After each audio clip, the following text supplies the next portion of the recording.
First of all, I think your analysis was very straight line. History doesn't run in a straight line. Kid, you cannot tell your neighbor he is stealing ducks when you are stealing funds. As High Commissioner, I was wrong. As Charandas Prasad, I reacted naturally how any person would have. I did not come here for that kind of abuse. I did not come here for that kind of abuse. If you're going to go down that road, I'll walk off. But it's all okay once they're talking. If they were talking, I could not have been here today. You got ADHD. I got that. Calm down. I think I've done enough in terms of taking our team out of trouble from losing. Come on, Lou Taylor. You got script. I'm reading the script now, and the first person that comes to my mind to play a detective, Yes, but the an Guyanese critic. erratic Michael detective Rodriguez. is Michael Rodriguez. Why an African slap an Indian? Why a man and slap a woman? Look, Gildarie, you deal with that. You deal with that. We must encourage platforms like this because it brings together different people and allows for discussions to take place in our country on a multiplicity of fundamental issues. Gildarie, you apologizing for something you think I did is wrong. I don't want you to do that, and you should not have done that.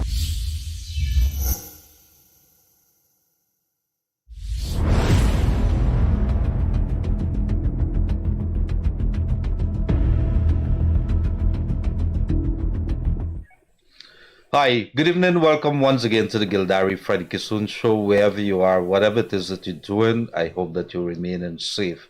As I was traveling here, a car in front of me stopped to allow another car to come out from a supermarket. See, they were crossing the lane, and as usual, a motorbike decided to overtake all of us, and he decided, let me maneuver around this car that's turning in front of him. And would you believe it? The motorbike smacked into that car, then another one. And everybody started cussing him because you get tired after a little while. It's a normal, everyday thing. As we start here tonight, there are grim news, and we're hoping, keeping our finger crossed, and I think it would be appropriate for us and our guest here tonight, myself and Freddie Kissoon, along with our guest, who's going to be introduced in a short while, no stranger to Guyana, that maybe we observe a minute or so. And this is pretty unusual for this show. I tell you why. Our country needs the kind of prayers, if you do believe in prayers. If not, at least respect to our people and for the citizens of this country. The government, the army has announced that, by now you would have heard about it, that an army helicopter has gone down with one of our leading, somebody that I have tremendous respect for, Captain Mike Charles of the army, one of Guyana's heroes. And they're looking in, it's on the border, about 30 miles from the Venezuela borders there. No indications, no evidence according to the army of anything except bad weather at this point in time. They haven't heard. There is what you call it, one of the satellite phone on the helicopter is one of those two bells that the government would have purchased recently. And as you know, Captain Mike Charles had over 4 decades of experience. He was with a team that included a former army chief. I think it was, I can't remember his name at this point in time, but some very prominent Guyanese from very experienced army personnel. And they went on a mission to that border area to meet with troops. And weather was a big factor in calling for the army to call out that search and rescue mission. They are going to resume in the morning. In the meantime, we are praying with the family and of course with the army and the rest of Guyana for the safe return of our team, our heroes. At this point in time, I would say let's take a minute and don't say anything at all, except maybe if you're a praying person, let's pray for our country, especially in light also of the Venezuela issue, which is going to dominate our conversations here today. starts now.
Thank you very much for that. I will take this moment and say goodnight to my co-host, Freddie Kissoon.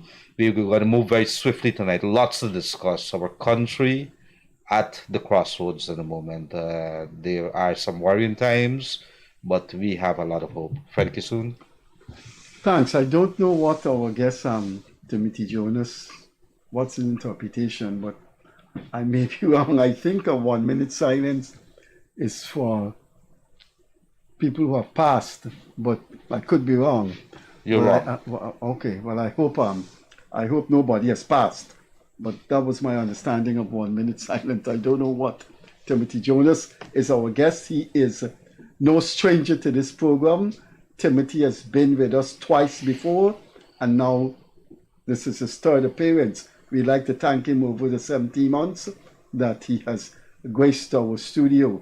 Before he formally comes onto the screen, you know what social media is like.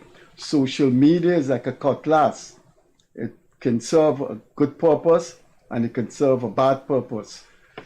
So you got to be careful with our incident in the border with the helicopter that went down. Social media those who have their smartphones should observe their obligation to their country and not spread rumors. We don't know as yet what caused the helicopter to go down. The views are varying toward bad weather, but please do not send off rumors, large, colossal rumors that have no basis in reality. That is one of the problems with social media. So, with that appeal, we'd like to introduce our guest. He is one of the founders of the opposition party, A New United Guyana, ANUG. I think in either a few weeks' time or maybe a month or less, ANUG should have a representative in Parliament. As you know, there were an agreement between three parties, Lennox Schumann, Liberty and Justice Party, the New Movement, and ANUG, that they will combine their electoral votes and share the 5 years between themselves. I don't know if Timothy will be ANUG's representative in Parliament. He will tell us that. But our guest this evening is City Attorney and one of the leaders of the small third party, ANUG. We'll be talking about Venezuela and anything else that is on Timothy's mind. I think we should have touched a little bit on the future of his party, ANUG, and the future of himself in politics. But without further ado, as usual, the protocol. Timothy, thanks for being here in your third appearance. We look forward for more than that. Thank you very much for having me, Freddie. Good. Before you start, answer the first question that you had asked. 1 minute silence? About the 1 minute silence. I think my friend Gildarie had specifically said that it was, if you're that way minded, to say a small prayer and hope, or if you're not that way minded, just to observe the silence so that we can think about the people who may be there and are waiting help.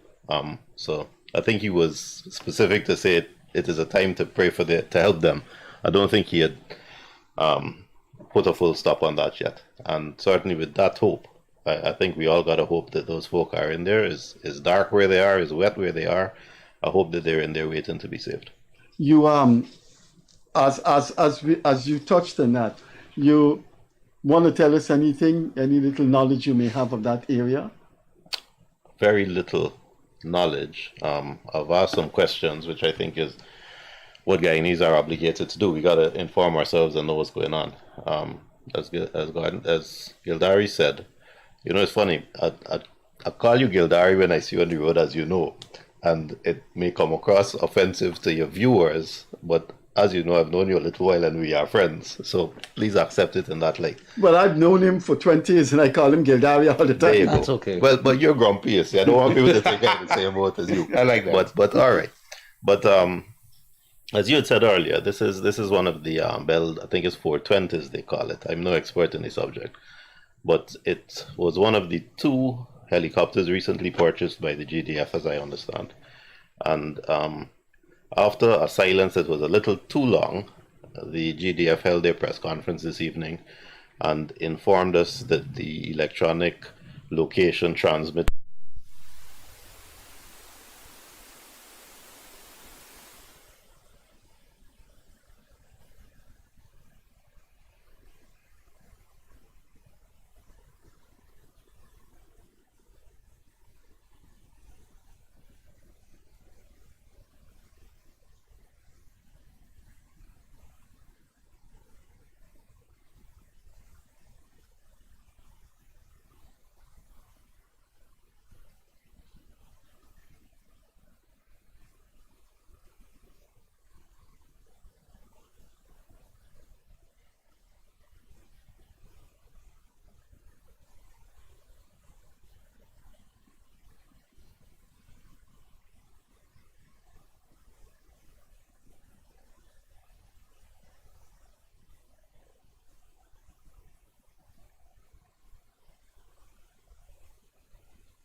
Fortunately, our GDF folk have done this before, have been trained to do this.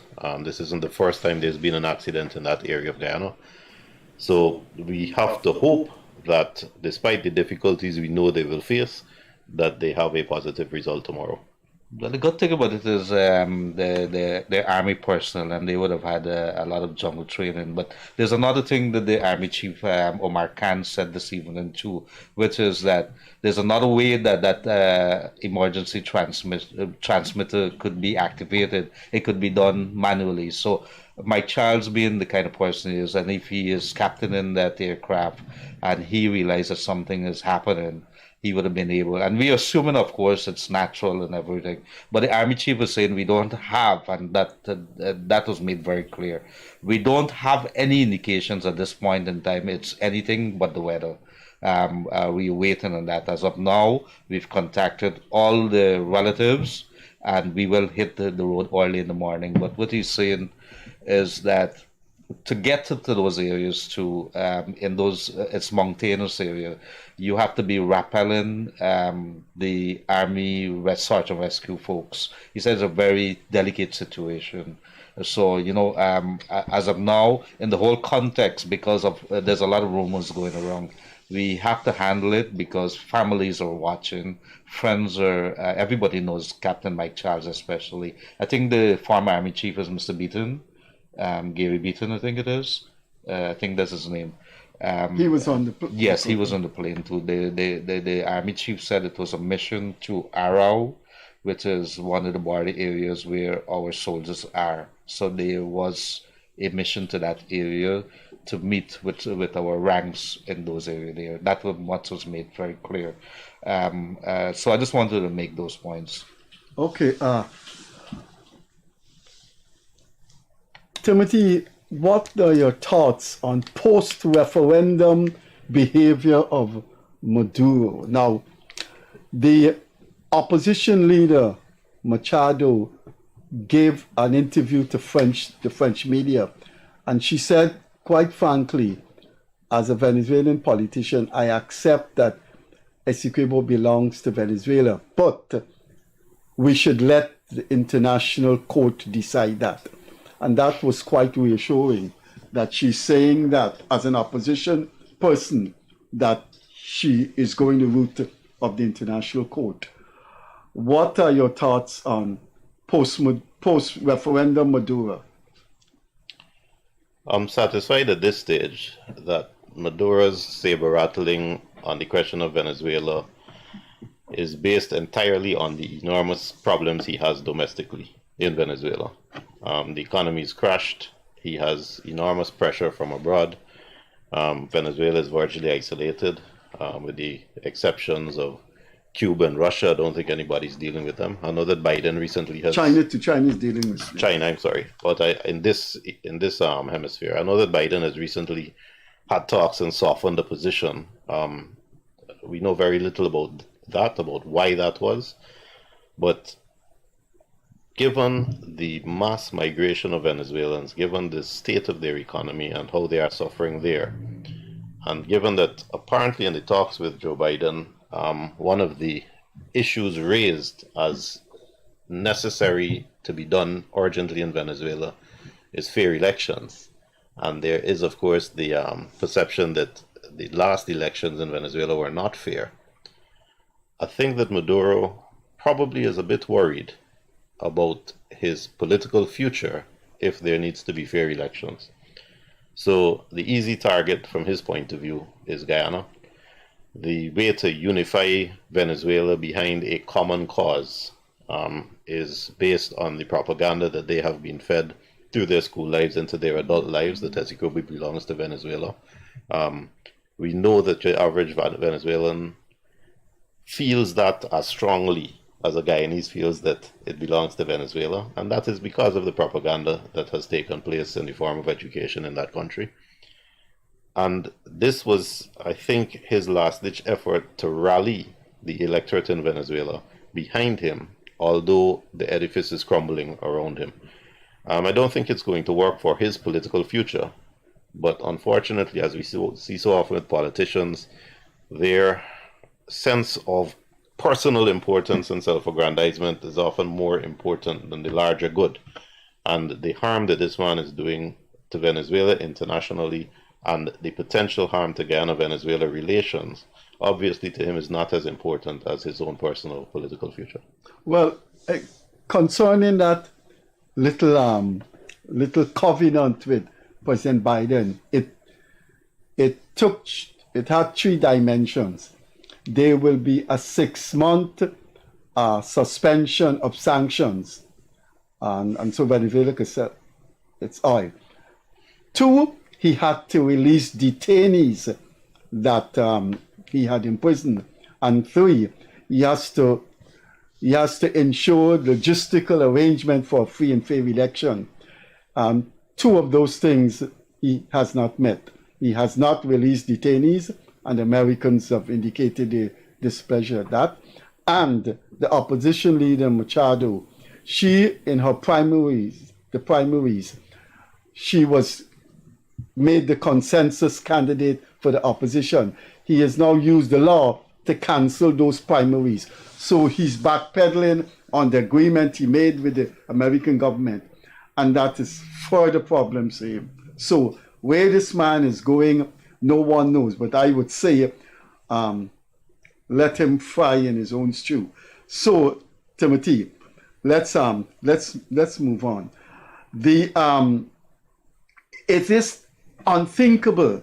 It is unthinkable for geopolitical and geostrategic reasons for the United States, with one of the largest companies in the world, for Venezuela to just come over, take Essequibo, and kick out Exxon. Isn't that hard to imagine? I think that is the branch that we have to hold on to. You see, army to army, there's no competition. And we are satisfied that Maduro is on a road of trying to keep himself in office, of keeping political power. So we got to ask ourselves if it's worth the while for Venezuela to keep the ball rolling and keep the momentum that Maduro has now started. And quite frankly, Freddie, I don't think it's in their interest. You see, you got to look at Essequibo two ways. First of all, Essequibo is a large geographic area, 66,000 square miles. We know this, and very, very sparsely populated. I think about 200,000 people. Now, if you drive through Essequibo, all 200,000 people are Guyanese. There's no doubt about that. So, in terms of the physical plausibility, the logistics of an encroachment by Venezuela to have an influence on the land of Essequibo, I wonder if it's worth it to them. It would take a lot to control that land space. The benefits are slight. There are no large population centers for them easily to have a go at. And what they get back is not what they're thinking about. Let's be frank, they're thinking about oil. And the oil is not on the landmass. The oil is out in the sea. So how do they take control of the oil? The only way they can do that is a military threat against what you are saying is one of the largest American companies in the world. Well, let me answer that, because there's a story that comes out or came out today from Bloomberg. ExxonMobil is buying up shares, $20 billion in shares, $20 billion US dollars. And they're using those monies to fund exploration and developmental costs in the Permian. And guess where else? In Guyana. So you're going to put money in Guyana, which is under threat of war or an invasion. So that in itself is an indication that ExxonMobil isn't a stupid company. They have advisors. They're a big company, one of the world's biggest companies. That is an indication. Locally or regionally, if anybody was paying attention to Kamala B. Cesar over the last 2 days, what Kamala would have said. Kamala said some interesting things, and which had me sitting up because I wasn't thinking in that direction. She says, look, I believe that Maduro's play is not any invasion or anything, but he wants to kick this thing into election. He wants to create a state of emergency in Venezuela and suspend the election, and I was not even thinking about that. I'm going to tell you what happened today. I have a couple of Venezuelans, this is not Guyanese, people who live from Guyana who went to Venezuela. Quintessential Venezuelans. Yes, working with me. So I said he could speak a little of English, and he used to work as a security for one of the police officials, a commander. So I said, what are you thinking? He says, that man is a madman. He says, we have fled from that country, and he's not doing good. We fled from that country because of his policies. That much I gathered. He said it's crazy. Nobody supports him. The other thing that you would have to look into, if you have been receiving, you look at the referendum numbers, and he's saying he got 10 million. 10 million is on the high end when Venezuela was probably flying. How the hell did you get 10 million when all the people would have fled? The only persons, if you look at photographs of the polling stations on referendum day, which is Sunday, it was virtually empty. So the only people that voted for Maduro was 2 million people. He did not get the mandate. If half people turned up and 50% turned out, and 5% of that voted against, he got 45%. That's not the mandate. So Timothy, he has to be worried with that turnout. Of course. Because that turnout is an indication that he's going down. Well, there's no doubt about the turnout. I saw two different reports where people living in Caracas were showing photographs of the places of poll, and they were virtually empty. It was business as normal, and business as normal in Caracas right now is very, very slow. So they were virtually empty. Almost nothing was happening, and you make a good point. That, as you say, Freddie, that is an indication that even in this, what should be an easy topic to rally the patriotic Venezuelans, they're not interested in him. They're not interested in even pursuing something like this that should be galvanizing them. But Timothy, would the one of the world's biggest power, ninth economy in the world, one of the largest countries in the world, but a superpower, after the United States in South America. Brazil is just going to allow Venezuela to come over and take 70% of Guyana. You know, we speculate countries. on a lot of things, and like Gildarie was just speculating about the U.S. appetite to help a fight and that kind of thing, and you're now asking about the Brazilians. I'll tell you something. If you want to ask a foreign country to send its sons and daughters to die in a fight that doesn't involve them, it got to be worth their while. Because no democratically elected government is going to survive the fallout of the president saying to his people or her people, I am sending your sons and daughters to a fight that has nothing to do with you, and bodies will be coming back. And unless it is worth their while, that's not going to happen. You will remember the Vietnam War, the Korean War, wars that took place that lost power for presidents because they became so, the population became so against the political policy in favor of the war. Countries are very careful, and rightly so. But I don't think it's best for Guyana to speculate on what the state of mind of foreigners is. I think it's best for us to decide what are the options available to us. And this is why I want to go back to the question of executable land versus executable sea. Because if we can come to the conclusion that it's not worth Venezuela's while, it's not worth the effort, the cost, the logistics to try to be dealing with the land mass, that their interest is in the oil offshore, and that the only way for them to threaten the oil production offshore is to threaten Exxon, an American company, then what we are looking at is the possibility of a Venezuelan assault on an American asset. And I think that is what we have to be thinking about. You see, in international law, the International Court of Justice has been clear.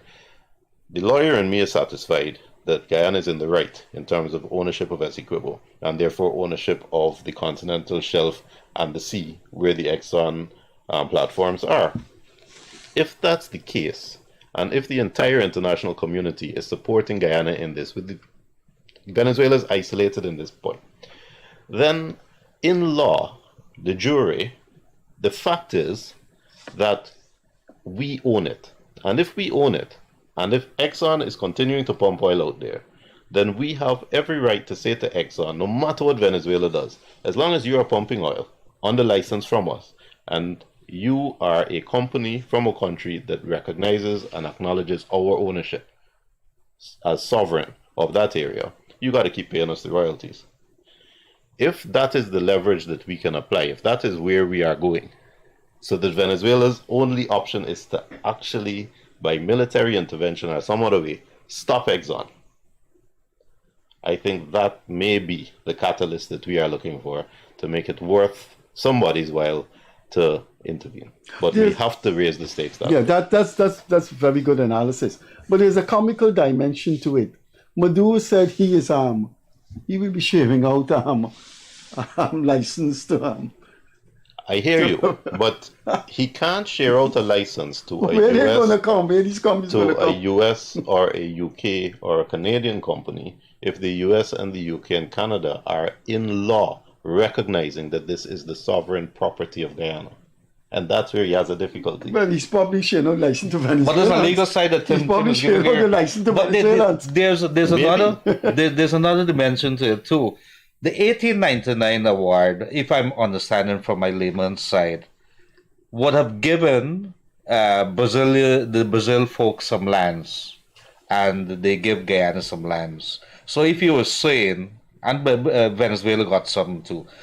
So if you're saying that you don't recognize the 1899 award, what are you going to do with the Venezuelan lands? Are you going to ask them? But they got an important part, the mouth of the Orinoco. Right. And that's what they wanted. The other thing too. I'm sorry, who are you directing that question to? I'm asking, maybe I would like to comment. Guyana has always said, and both governments in turn have always consistently said, that 1899 arbitration award is binding, and we abide by it, and we expect Venezuela to abide by it. So we have been consistent, and both governments in turn have been consistent, and credit to both of them, that they have followed that specifically and consistently and have gone down the line with the Secretary General of the United Nations and the ICJ. Despite Venezuela's protest, they have followed that consistently. No, but what I'm asking, how is Maduro or Venezuela gonna justify coming into Guyana? This land belongs to them, and not going to Brazil and take the land that belongs to them as well. Well, I don't know if you've been in a schoolyard fight before, but you don't say to the bully, how do you justify beating up that little kid but not beating up that bigger kid? The little kid gets beat up. There's no question about that. So we're not talking about logic or niceties or legalities. Reality of life. We're talking about how things work from the earliest days in school. That's what you learn. The little kid runs away from the big kid. There's no right or wrong in it. Those 7 things, I was just looking at it, that was announced last night that sparked a late night statement by our president. I'm looking at it. The first thing that Maduro says, he's taken some action based on the referendum. And he says, I'm creating a new High Commission for the defense of the Guyana Essequibo, coordinated by Vice President Delcy Rodriguez. Now, I'm looking at the number of steps that they're taking. This doesn't happen overnight. This is a couple of months, because if you're going to do that, we were expecting them to create a commission. But if you're going to move equipment, you're going to do whatever it is. And then you're also going to say, I'm creating a ministry or a organization which is going to start issuing license to any company. I didn't see them say here that they're giving Exxon in the restaurant 3 months to come out. Was that made clear somewhere? They did say they are giving 3 months to all existing mining entities to leave Essequibo. Yes. That's inclusive of Exxon. Well, they didn't specifically mention Exxon, but I don't think you need to. If you're in Essequibo and you're operating under a mining concession, mining license granted by a Guyana government, I think you fall within what Maduro was talking about. Well, today I saw, I think it's our U.S. ambassador and the top diplomats who were at the Ministry of Foreign Affairs, the photographs circulating, that they were summoned and apprised of the situation. And I think the president did say that our government is going to be going to the U.S. United Nations Security Council to make the complaint official and maybe ask for some kind of sanctions or something. Timothy, you have anything on your mind that you want to speak about? There is, you say, I tend to bring up things that are not expected. So, to answer how is your politics going? How is your politics or your political activism or your political intentions, or how have they been going? Well, you always accuse me of political intentions and political aspirations, and every time we you're one speak, of the leaders of a political party that in itself carries a connotation of political intention. Every time we speak, what I say to you is I would be much happier in my lawyer's office. And the thing is that I recognize the need in Guyana for a tiebreaker between the two behemoths. So because there's that need, somebody's got to do it. And until a better person comes along, I'll be carrying that fight as long as I have the energy to carry it. Guyanese need... That's a big intention. Guyanese That's not an need intention. Maybe colossal is the better word. the option of saying to the two parties, we've been hidebound for too long, we've been suffering for too long, and there needs to be another road. They need that option. But let me say, Freddie. Yeah, go on. We are in a state now, facing Venezuela, that I don't think we should be talking politics. You see, and I agree with that. You see, the politicians, and this is why I step back when you accuse me of that. The politicians of being a politician, the politicians try to use any scenario, any event that comes up to get mileage. And This is one of the few events that has come up, one of the few crises that has come up, where you see everybody pulling in the same direction. And I've seen criticisms go, but the criticisms have gone out in a way that I hope were constructive. And I have seen improvements so that everybody has been pulling in the same direction. Norton gave a statement the other day about Venezuela, and he voiced support. We are Guyanese. We are pulling in the same direction. No, there should be no political mileage off of this thing. I'll give you an example. A few weeks ago, in this forum, on the Apolitical Show, I expressed the opinion that at the time, the government had not been doing enough to communicate with the people and to inform the people of the history of the issue, of the right and wrong of the issue, in a way that was calm and intelligent and informative, rather than using cliches like not a blade of grass. And I don't know if it was coincidence, but the very next day, I saw a genuine start to a genuine effort by the government, which I celebrate. I'm starting to discuss the forums, the fora is the correct word, in which they will be disseminating information. I saw President Ali fly up to Essequibo to meet with the people, to reassure the people.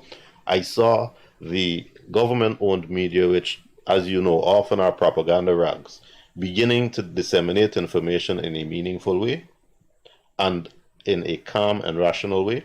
And what the point I made, and a good example of that was today, was that if you do not have a trusted forum where the people who know are giving you information as it happens, you create a vacuum of information, of space where misinformation can be put in. So the government was, to me, obligated to the people of Guyana to provide regular, constant, clear, informative information. Not cliches, not propaganda, but real calm information. They started to do it. They haven't done it well enough. And I'll give you the example today, when you heard that a helicopter had gone down, as we just discussed, and on reputable media programs, it was connected to Venezuela. No, of course it was connected to Venezuela. I don't blame the media programs, the media houses for saying that, because it is the day after Maduro announced his 9 points following the referendum. Of course it was connected, but it was incumbent on the government, and they were too slow to react, to immediately say to the people, we've heard about this incident, the weather was very bad, we have sent people, we ask you to stay calm, there is no evidence so far to connect it. So you had, in a population which is already tense, especially in Essequibo where people are actually frightened, you had a space of 6 hours where people are scrolling through the various medium where media can be accessed, trying to get information and hearing a helicopter has been shot down, and it was wrong information. Now, if the powers that be, if the government had provided that information up front, it would not have allowed the scope, the vacuum for that misinformation to get in there. The people would have been informed, and we would have known. Now, power to Chief of Staff Khan. He took too long, but at least eventually he had his press conference, and he informed the people what was going on, and he informed the people that the ELT transmitter was heard, that it took place a few, maybe 30 miles, I think, inside of the boundary, that there is no evidence so far of Venezuelan involvement, so we are more calm. I would want to disagree with you. Let's see if this is reasonable. Based on the information that came out, the incident or the transmitter gave out a beep that was picked up somewhere after 11 o'clock. As at 2:38, the army sent out a statement. The question might be very well be, was that an appropriate response? That is when, based on, I'm part of the media group, and they sent out that there's a search and rescue operation at 2:38. And I hear you. And this is why I say that the information that comes mustn't just be right away, but it must be informative. Given that yesterday, what happened in Venezuela, it has to be. You can't say to the people of Guyana, we lose a helicopter over there, we lose a helicopter on the boundary. You can't say that. You have to say how it happened, if there's anything to connect it to the But they said that. No, they did not. That came out much later. The 2:30 information you're talking It's just about that we have a sergeant was just operation. that something crashed over there. The first thing that will come They to didn't your say mind is crash, the problem. they said it's missing. Right. Well, the same thing. Right. The first thing that will come to the mind of any Guyanese who has just been faced with a 9:30 in the evening statement by Maduro, an 11:30 press conference emergency meeting with the president and the ambassadors, a statement by the president the next day. Anybody who is faced with this, any Guyanese, is going to say, good Lord, what is going on? And that's what happened. You're not a politician. Hold on, Freddie. You're not a politician. I would want to... He is a politician. No, you're saying that. I'm saying he's not a politician based on his words. No. He wants to be... No, wait a minute. Based on what he says, he's not a politician. He's the leader of he's one of the leaders in an opposition party. The man don't want to be viewed as that. You might view him something, I might view him something else. Regardless what happened, let me ask you a question. Well, the question would always... It's such an interesting show watching the two of you that I could sit That's back okay. and That's listen. okay. There's something I want to take up and he's finished about. All right. I'm sure there is. The question would always be whether the Finale-led government has done enough in face of this Venezuela controversy as to whether they pulled out all the stops. They've said that on the diplomatic front, we've done it. We've engaged all our partners. We've tried sensitization. Let's assume that you had the powers. Or let me ask you, did they do enough? If you had the powers, what else would you have done? I think that's a fair question. And I have said before, and I'm going to say it here, and this is why Freddie is going to have trouble telling me I'm a politician, that I really think both governments in turn, so the Irfan-led government now, but also the misled government previously, when they went to the ICJ, they did exactly the right thing. The way they argued in the ICJ, they have been doing exactly the right thing. Their reliance on international law, on calmly pressing opposition, on engaging the United Nations, on engaging Brazil, on engaging CARICOM, OAS, the Americans, on isolating Venezuela in terms of the legal position. They have conducted this fight in an excellent way, knowing their limitations, knowing that there are some fights we cannot carry. And so far, it has been done well. The one failing that I pointed out, which was Guyanese citizens, especially in Essequibo, are nervous, they're worried, they're not informed, and there's a lot of misinformation out there. I've seen information about being drafted into the Essequiboans are not informed? The president was up there. He spoke to people. Let me finish, Freddie. Yeah, sure. I've seen information here about GDF drafting youngsters. I saw information on social media showing large groups of army folk from Venezuela marching and that kind of thing, building up tension, ratcheting up fears. And that is why, as I said 2 weeks ago, I made the criticism. And in the last 2 weeks, I have seen a serious effort by the government to inform the people, to improve on the silence that previously had existed. And as I just said, and Freddie probably didn't hear, I congratulated the president for the trip he made to Essequibo to reassure the people up there. The picture that was so excellent of him in the military camp, in the GDF camp in a hammock, that I thought it was an excellent move because it helps to reassure. But I will continue to say that we need to be able to find a forum that the government says, just like BBC, you click on this link and you will have up-to-date information. You call this hotline, you will have up-to-date information. If that had been done, and if information had been provided, then the newsroom, Gordon Mosley, those folk, when they quite properly, professionally. I know you the Gordon Mosley thing anyway. Freddie don't like to hear people talk. I like that. They very professionally. He's not talking to Gordon They very Mosley. professionally and very quickly reported on the helicopter. But because they did not have access to a hotline, access to a forum where they could get the information and ask the questions, they drew conclusions that were very, very reasonable to draw. That is a failure on the part of the government.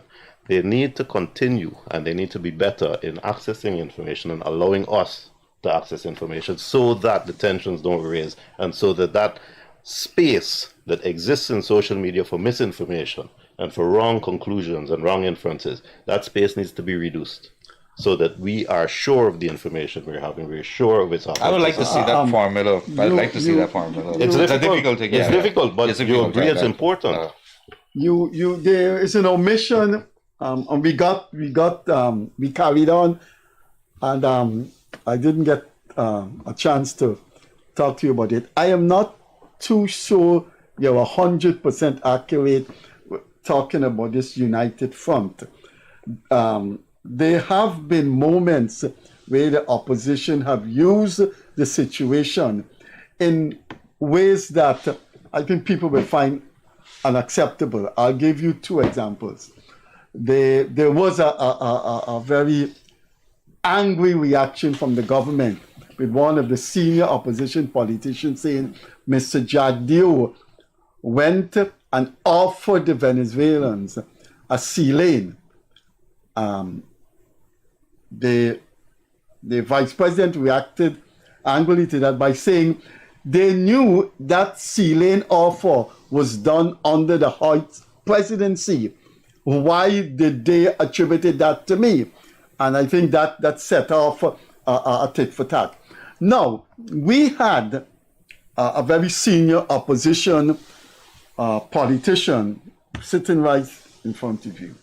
And we said to her, but it's irresponsible and it's not in keeping with the United Front that you should attribute something like that to the vice president. He did not say it. You know what was her reaction? Gildarie can tell you. She said, but there's a video with him saying that. So we said to her, where is this video? She said to me, well, you go and research it. She didn't say, well, all right. There was a mistake attributed to Mr. Jagdeo. It was not Mr. Jagdeo that offered Venezuela access to the sea as part of settling the border dispute. It was Freddie, an emissary. I don't know who you're talking about, but she sounds like a politician.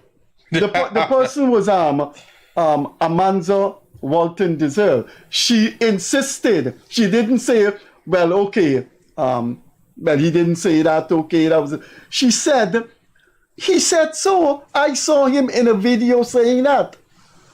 And then when we asked her for it, she said, look, it's your duty as journalists to go and research that. No, that isn't helpful, man, at a time like this. Well, I don't know how you want me to respond to that.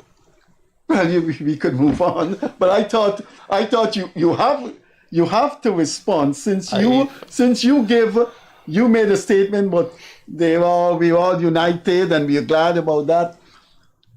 Well, I didn't see the program, and I do not know Ms. Walton Desir well. In fact, I think I've only met her personally once. But I'll say this about her. To me, she represents among the best of the ANUG group. She is articulate. She's clearly very intelligent. She presents a position well, and I think she's sincere in her intentions. Unfortunately, she falls, as 90% of the politicians in Guyana do, into the ethnic tug-of-war that becomes part of our politics. But that is not a criticism of her. That is what happens in Guyana. In terms of the exchange you just described, maybe she sincerely saw it, and maybe she sincerely believes that if you didn't see it, then that is a failure on your part because it was there. I simply don't know. But I haven't seen that particular show. What I will tell you is you can make criticisms across, shots across from one side and the other, and that is something we're accustomed to for the last 60 years. No, you say I'm cutting you. I'm going to let you finish because there's a huge... Too late. Go ahead, too late. Cut him. You've done it already. No, you can't go ahead. No, you can't say somebody sincerely believe. I mean, you can't commit an indiscretion, commit an irresponsibility, commit a recklessness, commit a crime, and say you sincerely believe. You brutalize your wife because you sincerely believe, or you brutalize your husband, spouse is a better word, because you believe. You went to the school and accosted a teacher because you believe. Politicians have to operate with you a lawyer. And once law comes in, evidence follows right behind. The whole foundation of law is evidence. She can't believe she saw a video. There is no video with the vice president saying he offered the sea lane to Venezuela. I must say, I find that that response a bit off track, for want, and using a mild word. And I think we going in a dangerous direction when we justify people's emanations and action because they believe. I don't think Tony Blair said he believed Saddam Hussein had weapons of mass destruction. I believe he responded to George Bush request, let's go and bomb Iraq. So you can believe a lot of things. I could believe that, you're not being sincere in your description. No, I don't want to go on, but she couldn't say she saw the vice president saying something that doesn't exist. Okay, well, as I said, I never saw the video myself. I'm not going to go for it. Let me ask you something that you may think that may be relevant.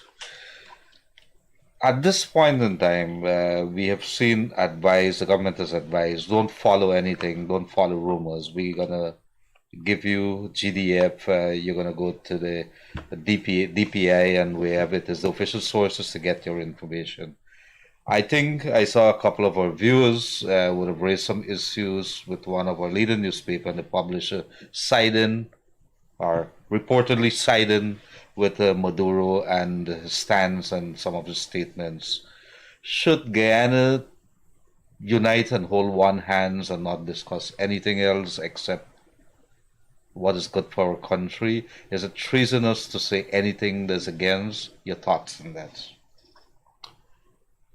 Well, I'm surprised to hear what you just said. I myself haven't read anything in the newspaper that was anti-Guyanese, in a Guyanese newspaper that was anti-Guyanese or pro-Maduro. I think it's some statements that he made. I didn't see it myself. Freddie, you're familiar with it? Are you talking about Glenn Lal in his radio show? Yeah, I'm not sure. Yeah, I just heard him made a statement. He did paint a nice picture of Venezuelan attitude to us in the 90s, in the 80s.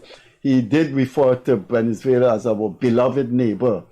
And he said the real enemy in Guyana, he said the government has invented an enemy. This is recently? This Monday. Monday, after everything that would have happened, the referendum. This is Monday evening. And he did say, apart from saying that they invented the enemy, he said the enemy in Guyana is Exxon. And what the Venezuelan media did, they took the speech and they put the Spanish translation and they're playing it in Venezuelan, which he said, these people were nice to us, they give us things, they never took money when we were... Well, that is indeed the danger that I think what the government and I think any right-thinking individual would have been warning against. I want to hear your thoughts on that, Mr. Jonas, as to how do you believe that Guyanese should behave at this point in time? Okay. First of all, the truth is the truth. And I don't recommend that anyone depart from the truth. So it's very easy to demonize the other side. Mm-hmm. It happens in every war. In every war, from the Middle Ages, the two armies are about to go to battle and the monks, the clerics on both sides are praying fervently to God for support in their righteous cause, and they're going to fight each other. World War I, World War II, the enemy is evil. Those innocent youngsters, those young men, and in modern times young women who are sent to the front line to fight, who just come out of school, they are evil. And it's easy to fall into that trap. The Venezuelan citizen grew up learning in school Essequibo belongs to Venezuela. He believes that, she believes that, sincerely, bona fide, honestly believes that, because that is the propaganda that they were taught. We confuse education and propaganda, and we tell ourselves we are right. But if you ask your average Guyanese 2 months ago about how it is that Essecobo belongs to us and how it is the Venezuelans are wrong, most Guyanese would not be able to tell you. Because we got the same teaching in school, superficial propaganda level. It was a flip of a coin. It just so happens, thank God, that I've done history. Freddie was one of my lecturers at UG. I did history at university. I like history. I've studied this thing. I'm a lawyer and I'm satisfied. We were right. So we go to the ICJ. Venezuela doesn't want to go because they know they're wrong legally. They don't want to submit to the jurisdiction of the ICJ because they will lose. Okay? But that does not change the fact that good-hearted, honest Venezuelan citizens believe it's theirs. So don't let us say that the Venezuelan citizen is evil or wrong. Right? Let us speak the truth. The thing is, we have to calmly, dispassionately, rationally repeat over and over again to anyone who will listen why it is that history is on our side, law is on our side, ethics are on our side, that all three of us and every Guyanese goes to Perica, crosses over to Supanam, drives down to Charity, we go through Essecobo, we go down to Lethem. 200,000 Guyanese live there, and although it's sparsely populated, it has always been ours, and it has been ours legally, ethically, and morally since the 1899 Arbitration Award, which the Venezuelans insisted on, the Venezuelans abided by, agreed to. The Venezuelans were part of the surveying team in the early 1900s after the award that went down and demarcated the Schomburg line and approved it so that we know where the line is on our map. All of this happened. We are in the right. But that should never translate into saying that Venezuelan is an evil person because he thinks he's right. What we have to do is say he's sadly misguided, and we have to find a way to calmly and dispassionately disabuse him of the belief that he currently has. I'm wondering if you haven't made a very, very large leap, and maybe we could entertain this for a minute or two. You've made a connection with a vacuum of information that leads people on social media to go on some ghoulish propaganda. But I am wondering, given the nature of social media and given some of the passion against the government, that would always be done. Always. That would people would always put all kinds of interpretation to things. Always. Sometimes you wonder. And sometimes they do it deliberately and malevolently and maliciously. Sometimes they do it honestly and in good faith, but mistakenly. But they will always be that because that is part of the advent of social media and the information age. But if you're in charge and you know the danger of that, and we see the danger every time with the escalation of tensions, then you have to do your best to provide fair, honest, minute-to-minute, second-to-second information to dispel the misinformation as far as you can. You will never be able to do it. Gildarie said it's difficult. Of course it's difficult. But that doesn't mean you don't try. That is your obligation as the leaders of the country, to try your best. Keep the people informed, keep the people calm, and keep temperatures low. Are you assuming that they're not trying their best? Freddie, you sound like a politician. How do you answer that question, Freddie? I ask you. I think this president is a bit different from the ones gone by. And I think he is a trial. I think he is. I think he tries. So do I. I think he makes a genuine effort. I think he wants what's best for Guyana. I think that he does not understand systems and the importance of systems. And that may be a weakness. That's a very general statement. What systems you're talking about? I think he is really genuinely giving. Well, there's so many breakdowns in systems that we haven't seen repaired. We can go back to the Mahdia fire. But you say you don't want to talk about politics. We should talk about Venezuela. So we got 2 minutes more, so I don't know. We could probably. If you're going to talk about politics, we can ask political questions. Anyway, go I don't ahead. think I talked about politics. Go ahead. We're talking about systems. Systems. Yeah. Talking about systems. Gildarie is following closely. How you can talk about systems? How you can talk about? That is his view, not my view. I don't have to agree with him. He said he's talking about systems, but he's giving political examples of system breakdown. Well, you're the teacher and he's the student. I don't know. Go ahead, Timothy. But let me ask us here, should we be worried in closing, Tim, and anything else you want to say? Should Guyana be worried? I tell you what is happening at the banks right now. No foreign exchange. You got to book and wait. Well, let me There's tell you not this. cash in the system. That's not a new problem. Right. And I'll tell you my theory. I'm not an economist, but asking around, this is my theory. Money comes to the government. Our largest source of foreign exchange right now is royalties from Exxon. Mm-hmm. That sits in a bank in New York. Mm-hmm. The government borrows against that and takes out small amounts when permitted by Parliament to do less than they would like to, I'm sure. But they're borrowing against that, which is cheating a bit, but they're doing it. But they are awarding huge numbers of contracts in Guyana to contractors and paying large amounts of Guyana dollars to contractors to do those contracts. But the contractors need US to buy raw materials, Equipment. to perform the contracts, and that is what's creating the problem. Because we're being flooded with Guyana dollars. Now, I think you hear about $900 million and $1 billion and 1.2 and that kind of thing. Guyana dollars. And those boys got to find US. And how do they find the US? They're not accessing the Exxon dollars that's in a bank in New York. So they are accessing the US that is available from the other avenues of revenue that are coming into the country. Many ancillary, because all the foreigners who are coming in, all the investors, they are bringing investment money, so there is a flow. But when you talk about shortage, it's not a Venezuela thing. It is a long-standing thing, because this flood of Guyana dollars in terms of contracts from the government in Guyana dollars, when all those boys got to go and buy their equipment, their cement, their steel, construction, raw material, using US dollars. So that's what's creating the shortage. And the thing is, it's artificial because US dollars sitting in a New York account. But you're not bringing in the Trinidadian angle. Some of our guests have said that Trinidad is buying up our foreign exchange. Well, one bank is owned by the Trinidadians. Part of what we need to do going forward, when this particular crisis is over, we need to look at the Caribbean as an economy and the trajectory of Trinidad, because Trinidad had been doing so well and is now not doing well.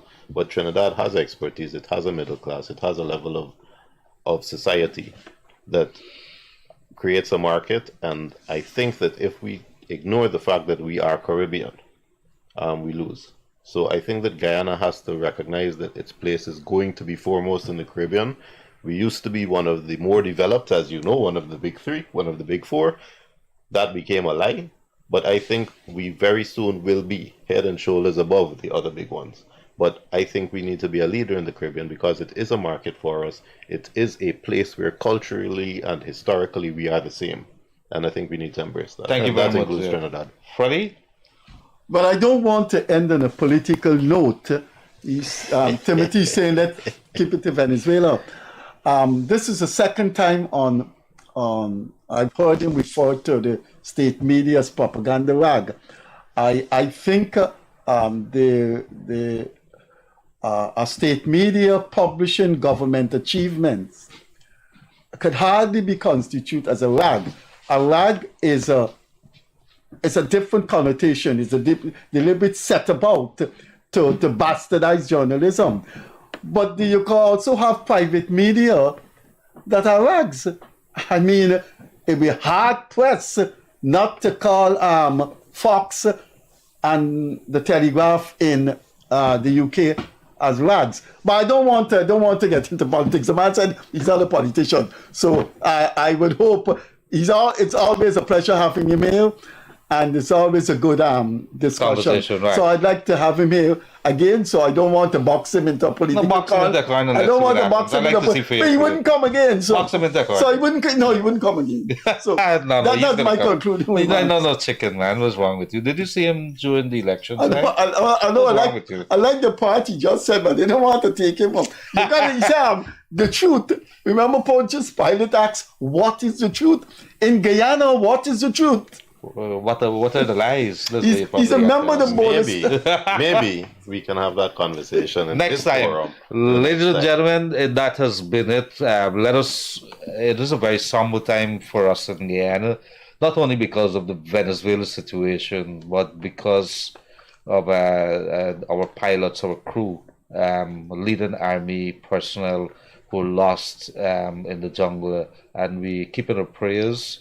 At least myself, I'm not sure if Freddie prays. No, I don't pray. He I'm doesn't not a pray. religious person. But we're hoping that they're safe and sound, and the rescue mission tomorrow morning will be that, and not just anything else. We continue to give hope and support to the families of those crew members and passengers within that Bell helicopter, which was lost in the Arrow, which is near to the Venezuela border. According to the army, no indications what caused it, whether if it went down in a crash, because based on what they're saying, it could be triggered manually, that emergency transmitter. And so we're going by that. We're keeping our fingers crossed. Let's see what happens tomorrow. In the meantime, let us sensitize each other. Let us don't do anything that are going to be deemed irresponsible. And we're going to be back with you, Freddie and myself, on Friday. This is the Gildarie Freddie Kissoon Show. We want to say thank you very much to our guest, Timothy Jonas, a lawyer, a thinker, and a non-politician. And a non-politician. You stay safe on the roadways until